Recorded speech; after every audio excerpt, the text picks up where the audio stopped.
Bom, agora que a parte 1 de Boruto finalmente acabou, né? Eu acho que chegou a hora certa para fazer esse vídeo aqui. Nesse vídeo a gente vai analisar, vai dissecar os pontos de Boruto e dar o veredito, a parte 1 de Boruto. Boruto, né? É realmente um anime bom? É realmente uma obra boa? Ou tudo que dizem mal é verdade? Bom, a gente vai analisar aqui. E lembrando que tudo isso aqui se refere à minha opinião. Se você discorda, bota aí nos comentários, sem toxicidade, senão você vai ser banido. Beleza, então vamos pro vídeo em si. Bom, começando, eu acho que a gente tem que analisar um pouco sobre... Analisando um pouco sobre a premissa de Boruto. Bom, é óbvio que começar uma história, ainda mais sendo a continuação de uma obra tão aclamada quanto o Naruto é algo muito difícil. Porque Boruto segue o dever de ser essa continuação de um dos maiores mangás de todos os tempos, mas é difícil você fazer os fãs se desprenderem da nostalgia pra assistir Boruto. Eu não sei, sinceramente, se eu considero Boruto uma continuação digna pra Naruto ou não. Pra mim, Boruto fica mais ou menos no nível do Shippuden nos pontos mais altos da história, mas isso acaba sendo, de certo modo, bom. Tem um outro ponto que eu vou comentar sobre a premissa, mas eu vou comentar mais pra frente quando a gente falar sobre as falhas narrativas variadas que tem. Eu vou citar um ponto muito importante. Enfim, sobre o roteiro de Boruto é um caso curioso. O roteiro de Boruto é uma das coisas mais inconsistentes que eu já vi na minha vida. Ou o roteiro de Boruto é muito bom, ou ele é uma bosta, ele não tem meio termo. Ele oscila entre essas duas partes. E isso acaba sendo um problema. Boruto no auge, como o arco do Ishiki, ou o final desta primeira parte, são momentos muito bons. Mas, na grande maioria das vezes, só tá muito ruim. Tipo, tá muito exaustivo de se acompanhar. E isso se deve a um dos pontos principais, que é filler. Eu sei que já foi confirmado que Boruto não tem filler, entre aspas, porque tudo é canônico, tudo que aparece no anime é canônico, tudo que aparece no mangá é canônico. Mas isso é um problema gigante, porque uma pessoa que só lê o mangá não tem a experiência completa. A gente tá falando aqui de cenas que não existem no mangá e são extremamente importantes para o desenvolvimento dos personagens. Como, por exemplo, o despertar dos Três Tomoe do Sharingan da Sarada, ou a primeira aparição do Code, que é no anime, não no mangá. Isso é um absurdo, cara. Isso é um absurdo. Isso não devia ser feito. Tá certo que eu já defendi outras vezes em algumas obras como Kimetsu, mas é um caso à parte. A gente tá falando aqui de uma obra que poderia adicionar conteúdo adicional no anime. Mas aqui é como se o mangá cortasse várias cenas. Entende? É algo completamente surreal. Bom, passando pros personagens, vou comentar sobre cada um deles aqui. Boruto. Cara, o Boruto funciona como protagonista. Ele é um bom personagem. E ele tem todos os conflitos dele envolvendo ser filho do Hokage, a cobrança e essas coisas, mas eu acho que o Boruto acaba se tornando um protagonista muito chato, porque ele é meio irritante. O Naruto é diferente disso. O Naruto, ele é personagem que ele é irritante às vezes, mas você se cativa por ele, você quer ver ele evoluindo aos poucos e se tornando tudo que ele falou que ia ser um dia. O Boruto, ele é irritante porque às vezes ele é muito mimado.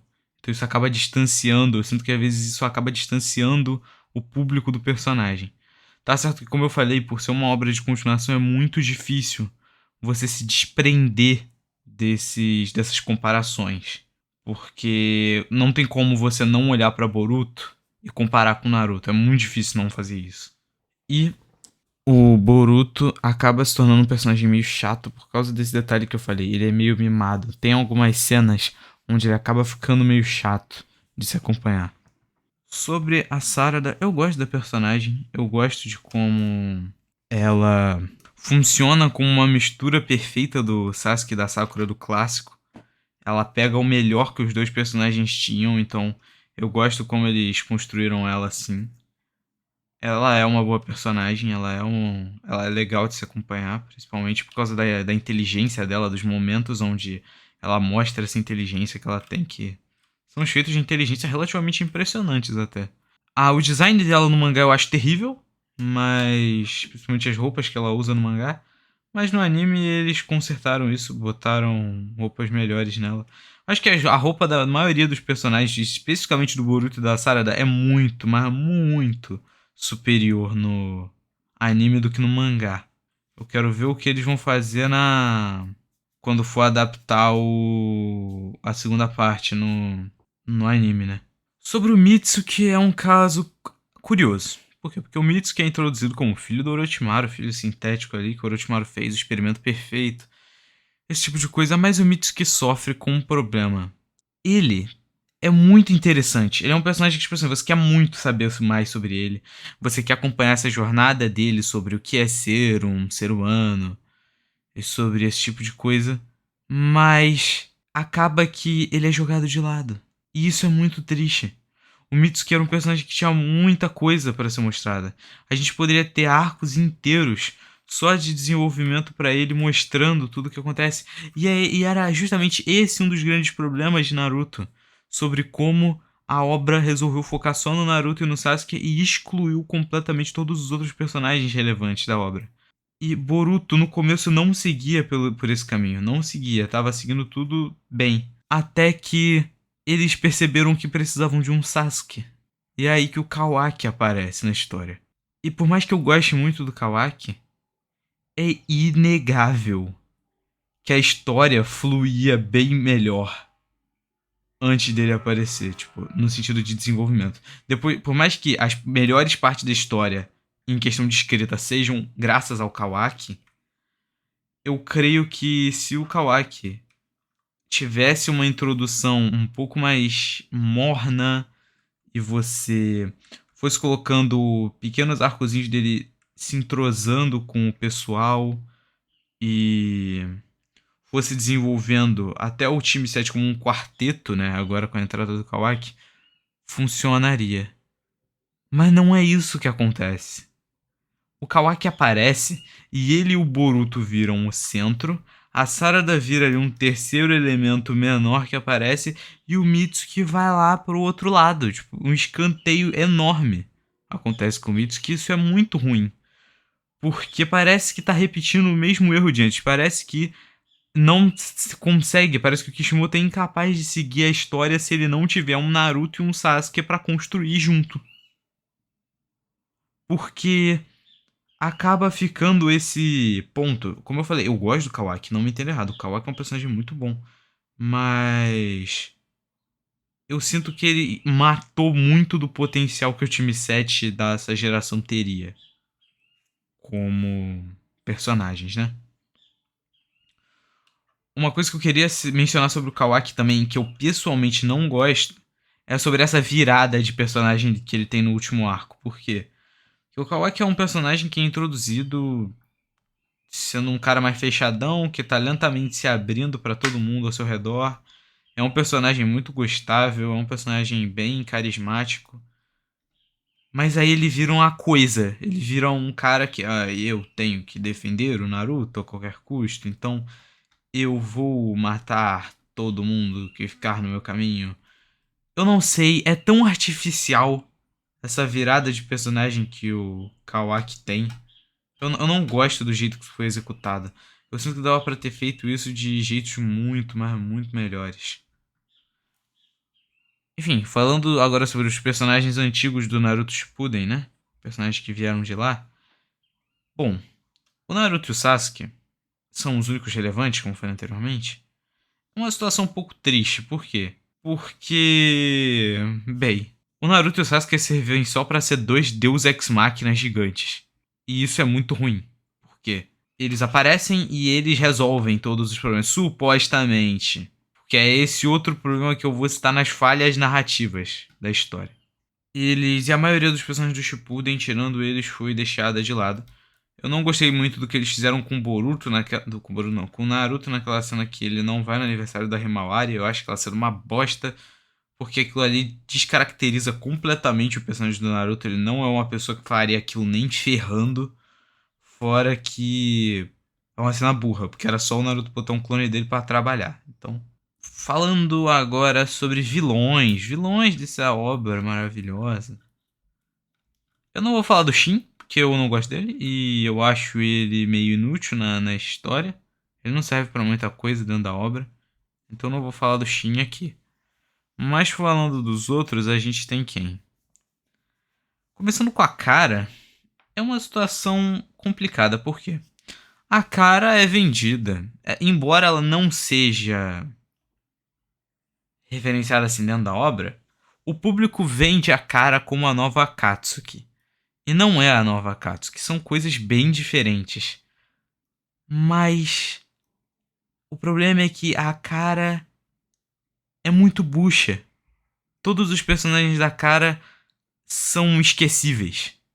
Se a gente bota pau a pau com a Akatsuki tem todos, absolutamente todos os personagens da Akatsuki são extremamente memoráveis. Até os que apareceram um pouco como Sasori.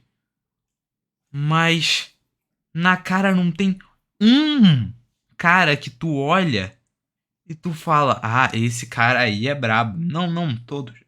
Todos os personagens da Cara são extremamente descartáveis. Eu digo membros secundários, como a Delta, o Boro, o Garou. Esses personagens são muito descartáveis, velho. Muito mesmo. E isso é muito triste, porque, pô, eles eram pra ser os vilões principais da história, um dos vilões principais. Então, não gosto como eles trabalharam com a Cara. Sobre os Otsutsukis, puxando um gancho do que a gente estava falando com a. Puxando um gancho do que a gente estava falando com a Cara, a gente tem que falar sobre o Ishiki. O Ishiki é um vilão que é apresentado como de Gen e ele é o líder da Cara. E ele é absurdo. Na primeira aparição relevante do maluco, o cara já sola Naruto e o Sasuke como se eles não fossem nada. Nada. É uma cena de arrepiar. E aí a gente descobre que o Ishiki tava bem, morrendo e o Kawaki era o receptáculo perfeito dele. Quando a gente finalmente descobre pra que serviu o Karma. É um backup de mente dos Otsutsukis. E assim o Ishiki quer reviver no Kawaki. E aí é uma preocupação do cacete com isso. Porque, ai meu Deus, temos que salvar o Kawaki. Ou temos que matar o Kawaki para garantir que o Ishiki não ressuscite. É um arco muito bom, tá? O arco do Ishiki é realmente muito bom. Esse arco só tem um problema. O Ishiki morre. E eu juro que no dia que isso aconteceu, eu não entendi. Porque assim, eu sabia que o Ishiki tava morrendo, mas é o líder da Cara. É o líder. Tipo, ele morreu igual bosta, cara. E, mano, quando eu for falar dos problemas narrativos, eu vou falar, mas todo mundo, tinha gente, todo mundo apostando tudo que tinha na casa que o Ishiki ia possuir o Kawaki, é por isso que o Kawaki tava do mal no futuro. Todo mundo jurava, porque como eu falei, aquela virada de personagem do Kawaki é tão bruta que não tem como falar que aquilo foi natural. Então é por isso que o povo achava que o Kawaki ia ser controlado pelo Ishiki. Acabou que não foi mesmo, mas. Cara. Todo mundo, tem gente que tá até hoje esperando o Ishiki voltar. Tipo, das coisas mais broxantes que eu já vi é o Ishiki morrer do jeito que ele morreu. Falando do Momoshiki, o Momoshiki, por outro lado, é um personagem bem interessante, porque ele tem esse jeitão. Bem arrogantezão, que gosta de lutar, que quer ser absoluto e essas coisas. E eu gosto muito do Momoshiki. Eu acho que ele é um vilão que dá tipo de 100-0 na Kaguya muito fácil, tipo. Se me falassem, se simplesmente colocassem o Momoshiki lá como vilão final de Naruto Shippuden, eu até gostaria. De tão da hora que eu acho o Momoshiki. O Momoshiki é um personagem muito da hora, velho. Muito legal mesmo. E depois que ele entra ali no corpo do Boruto, então aí fica muito da hora. Muito legal, muito legal. Embora que eu creio que isso tenha sido uma coisa muito do nada. Ninguém esperava essa vindo. Que o Momoshiki estava ali no corpo do Boruto, dentro do karma. Bem, falando do Urashiki, o Urashiki é um vilão que só aparece no anime, mas como eu falei, tudo que acontece no anime é canônico, então o Urashiki é canônico. O Urashiki é um vilão que tem esse jeitão mais descontraído, gosta de brincar, gosta de se botar os planos dele, um jeitão mais relaxado. É por isso que eu acho que o Urashiki é o meu Otsutsuki favorito. Porque ele tem essa parada de ser mais relaxadão. E eu gosto muito disso nele. Embora eu acho que o arco onde ele é morto é extremamente patético, extremamente patético. Porque o Urashiki era forte, o Urashiki era muito forte. Ele tinha Rinnegan de duas cores, velho. De duas cores, ele tinha o Rinnegan azul e o Rinnegan vermelho, que até hoje a gente não entendeu direito por que ele tinha isso. E o... Mas aí ele morreu pro Boruto, pro Naruto criança. E foi meio bunda, mas ficou legal. Falando em vilão bunda, Code. O que é o Code, velho? Porque assim, o Code... Eu lembro quando o Ishiki morreu. Aí foi revelado que o Code tinha um karma branco. Um karma vazio, um backup sem nada. Aí todo mundo falou, meu Deus, será que o Code vai servir de receptáculo? Ou alguma coisa assim? Moleque, eu nunca vi um sujeito tão bucha quanto o Code. O Code servia supostamente como receptáculo, mas ele simplesmente aparece na história. E aí ele começa a falar sobre como ele ama o clã Otsutsuki, cultua essa raça perfeita. E você fala, pelo amor de Deus, que vilãozinho meia boca, hein? Nem à toa que era secundário dentro da própria organização. Serve pra nada essa bosta desse Code. Serve só pra fazer cena daorinha, porque ele tem uma Keki Genkai muito legal. Só isso, porque de resto é uma bosta.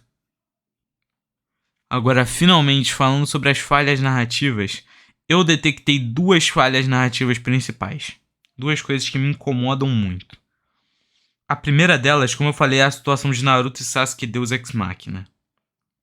Bom, por que eles não são Deus Ex Machina?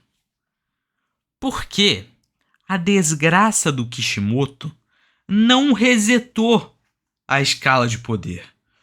Quando você faz uma obra onde os personagens são filhos dos protagonistas da sua outra obra, pelo menos tem que ter um reset na escala de poder, porque senão vira algo absurdo. Ainda mais falando de shonen de porrada, nesse estilo. Existem certos shonens onde isso não aconteceria, como One Piece, Hunter x Hunter, Jujutsu, porque são obras onde cada personagem tem um poder muito único. Jojo também isso acontece.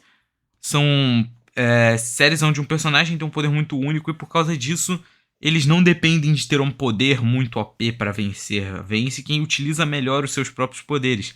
Mas Naruto não é o caso. Naruto é pura escala de poder. Vai, treina, fica mais forte, treina, fica mais forte, treina, fica mais forte e bate no próximo vilão.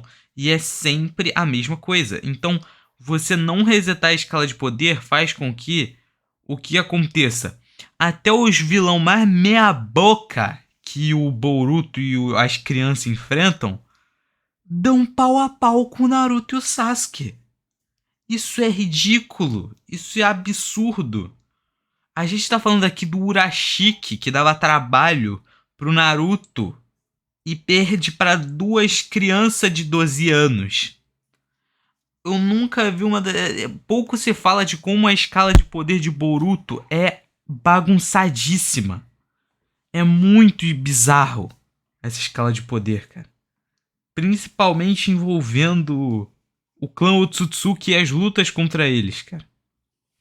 O Ishiki é um dos exemplos. O Ishiki, ele não era mais forte que o Naruto e o Sasuke, mas ele tinha dois trunfos muito roubados, o Karma e o Sukuna Rekuna lá, que ele alterava os tamanhos das coisas. Então, essas duas coisas eram trunfos muito válidos, que acabavam tornando ele um personagem ameaçador. Era só fazer isso. O Code é um exemplo. As marcas de garra do Code tornam ele um personagem muito legal de se acompanhar, mesmo que ele não seja tão forte assim em relação aos outros personagens. Então, esse é um grande problema mesmo. Essa falta desse reset na escala de poder originou muitos problemas. Por quê? Se o Naruto e o Sasuke encontram uma ameaça que eles não têm como combater, o Boruto vai ter que treinar para ficar mais forte que eles. E isso ia ser forçado, porque a gente tá falando aqui de dois caras que atingiram níveis de poder absurdos por vários motivos. Então, isso ia quebrar muito a construção. E a outra falha narrativa que eu localizei é uma coisa que eu detesto e que eu acho algo muito sujo, que é o começo de Boruto. O começo de Boruto, onde a gente tem aquela cena do Boruto e do Kawaki mais velhos em cima da montanha dos Hokages. Eu acredito que todo mundo já tenha visto essa cena alguma vez na vida. Mas, por que eu não gosto dessa cena? Porque eu não gosto desse tipo de história de... Ah, você deve estar se perguntando o que aconteceu para eu chegar aqui. Então, aconteceu isso, isso, isso. Eu não gosto disso porque uma história começar assim meio que prova que ela não tem elementos o suficiente para te prender na narrativa. Então ela precisa apelar para essa forma artificial para te engatar na narrativa, porque a história não te prende por si só. E eu não gosto de como isso é feito, principalmente porque é óbvio que isso foi feito desse jeito para gerar hype e gerar teoria, cara, porque é óbvio que isso é feito para gerar teoria de como, por que o Boruto está assim, o Kawaki está assim, desse jeito. Como, por exemplo, quando todo mundo teorizou sobre a cicatriz do Boruto, ou sobre a maldade do Kawaki, sobre ele estar possuído pelo Ishiki e várias outras teorias, que no final caíram por terra, né? Enfim, depois de tudo isso, concluindo, eu respondo a pergunta do título. Boruto é ruim? Sinceramente, a resposta é não. Boruto não é uma obra de todo ruim. É divertido, às vezes, de se acompanhar. Principalmente nesses arcos bons, como eu falei. Alguns arcos são totalmente descartáveis, como a maioria dos arcos, entre aspas, fillers do anime. Mas outros são realmente muito bons. Então, a nota que eu dou pro Boruto de 0 a 10 é um 6. Um sólido 6. Podia ser muito melhor. E eu diria que na verdade é um 6 caindo por um 5, quase. Porque é uma história que tinha muito potencial. Não souberam explorar todo o potencial que tinha e acabaram afundando nessa onda de dizer que Boruto é ruim. E aí isso acabou arrastando o nome da franquia de Naruto pra esse limbo de falar que Naruto é ruim. Naruto não é necessariamente ruim. Só é um pouco bagunçado na maioria dos arcos. Quer dizer, a Quarta Guerra Ninja realmente é muito difícil de defender. Mas os primeiros arcos iniciais dos Shippuden são bem legais. Mas enfim, é isso. Deixa o like, se inscreve, até o próximo vídeo e falou.